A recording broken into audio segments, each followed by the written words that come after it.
ইরানের সাবেক সর্বোচ্চ নেতা আয়াতুল্লাহ আলী খামিনির রাষ্ট্রীয় শোক অনুষ্ঠান পিছিয়ে দিয়েছে দেশটির সরকার।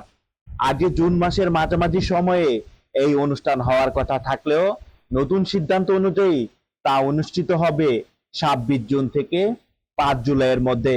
ইরানের রাজধানী তেহরানের মেয়র আলী রেজা জাকানি শুক্রবার এক বিবৃতিতে জানিয়েছেন, সরকারের নতুন সিদ্ধান্ত অনুযায়ী আয়াতুল্লাহ আলী খামিনির রাষ্ট্রীয় শোক অনুষ্ঠান মহরম মাসের দ্বিতীয় 10 দিনের মধ্যে আয়োজন করা হবে। ইংরেজি ক্যালেন্ডার অনুযায়ী সম্ভাব্য সময় 26 জুন থেকে 5 জুলাই। এর আগে সরকার জানিয়েছিল মহরমের প্রথম 10 দিনের মধ্যে রাষ্ট্রীয় শোক অনুষ্ঠান অনুষ্ঠিত হবে। তবে পবিত্র আশুরার প্রতি সম্মান জানিয়ে অনুষ্ঠানটি পিছিয়ে দেওয়ার সিদ্ধান্ত নেওয়া হয়েছে। আশুরা মুসলিম বিশ্বের, বিশেষ করে শিয়া সম্প্রদায়ের কাছে অত্যন্ত গুরুত্বপূর্ণ শোকের দিন।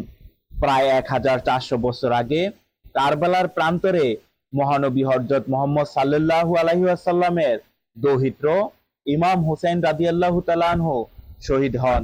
সেই স্মরণে ইরানে প্রতি বছর ব্যাপক ধর্মীয় আয়োজন ও শোক কর্মসূচি পালন করা হয়। উল্লেখ্য, পরমাণু কর্মসূচি নিয়ে উত্তেজনার মধ্যে গত 28 ফেব্রুয়ারি যুক্তরাষ্ট্র ইসরায়েলের সামরিক অভিযানে আয়াতুল্লাহ আলী খামিনি, তার স্ত্রী, পুত্রবধূ এবং নাতি নিহত হন বলে ইরানের পক্ষ থেকে জানানো হয়। একই হামলায় গুরুতর আহত হন তার ছেলে আয়াতুল্লাহ মোস্তফা খামিনি, যিনি বর্তমানে দেশের সর্বোচ্চ নেতার দায়িত্ব পালন করছেন।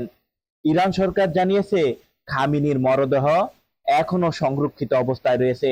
রাষ্ট্রীয় শোক অনুষ্ঠান শেষে তাকে দাফন করা হবে এবং এই উপলক্ষে দেশ জুড়ে 3 দিনের সরকারি শোক পালন করা হবে।